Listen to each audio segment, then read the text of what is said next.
স্বাধীনতা উত্তরকালে গত ৩০-৪০ বছরে বাংলাদেশের রাজনীতিতে জামায়াতের একমাত্র সত্যিকার অর্থে মিত্র ছিল বিএনপি।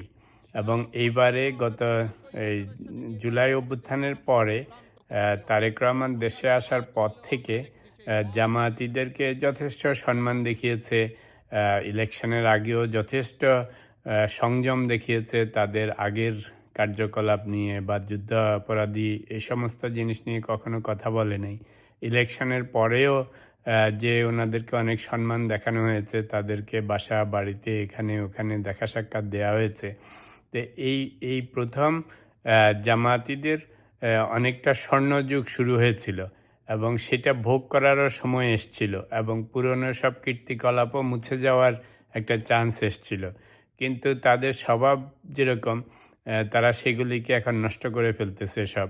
তো ওই বলে না যে বান্দরকে মাথায় তুলতে হয় না, অবস্থা সেরকম হয়েছে।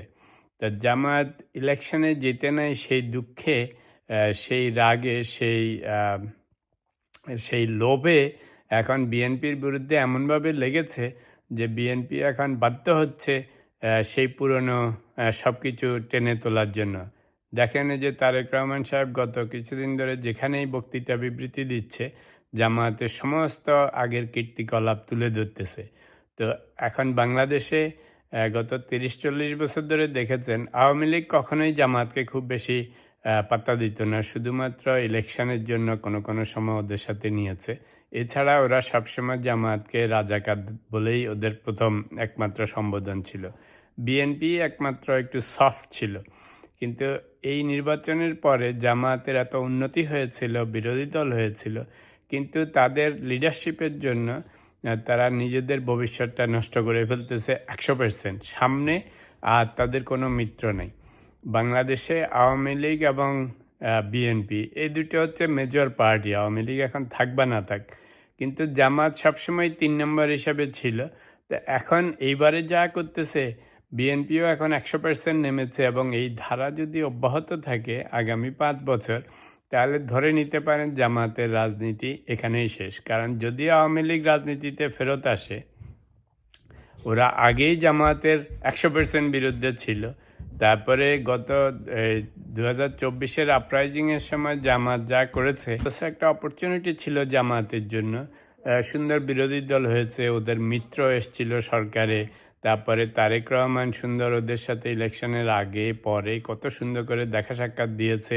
ওদেরকে মোটে রাজাকার টাজাকার কথা উঠাচ্ছিলও না, ওদের খারাপ কিছু বলতেছিল না একদম, ইভেন ইলেকশনের আগে। কিন্তু যখন ওরা বাধ্য করেছে তখন কিছু কিছু বলেছে। বাট রিসেন্টলি ওরা যা শুরু করেছে, এখন বিএনপি তারেক রহমানদের লজ্জা ভেঙে গেছে এবং এখন যেভাবে এদেরকে নূতন করে শুরু করেছে, জামায়াত শিবিরের রাজনীতি ভবিষ্যতে আর আসলে থাকবে না।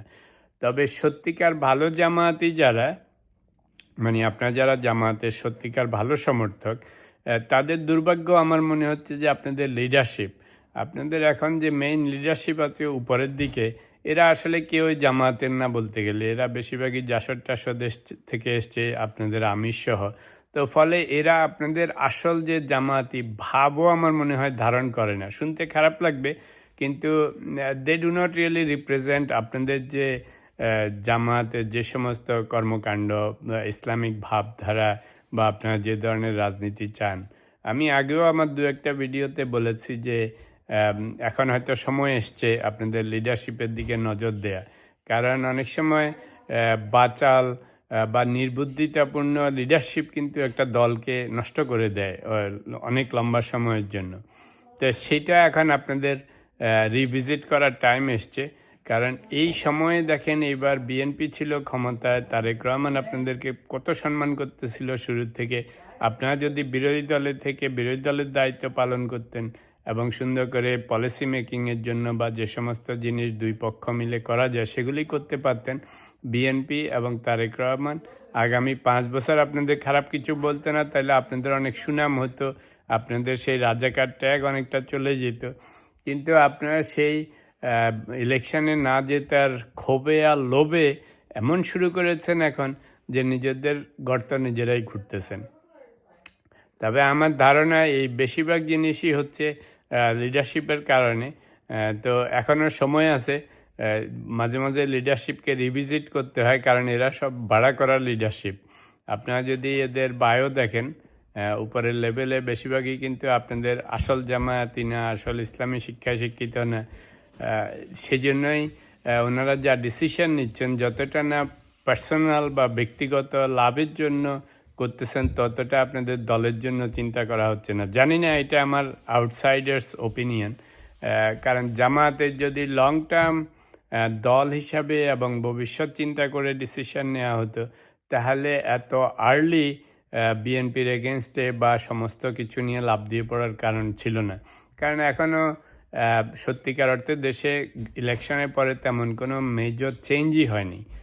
পলিসি ম্যাটারে বলেন বা গভর্নমেন্টের কোনো আচার আচরণে বা যে কোনো জিনিসে সেরকম কিছু হয় নাই যে আপনাদের এখনই 100% বিএনপির নেতা নেত্রীদের বিরুদ্ধে আপনাদের লাগতে হবে। তো লেগে এখন কি হয়েছে, আপনাদের এই রাজাকার ট্যাগ তো সারা জীবনেও যেত না, অন্তত আগামী 5 বছর শান্তি থাকতে পারতেন, সেটাও নষ্ট হয়েছে।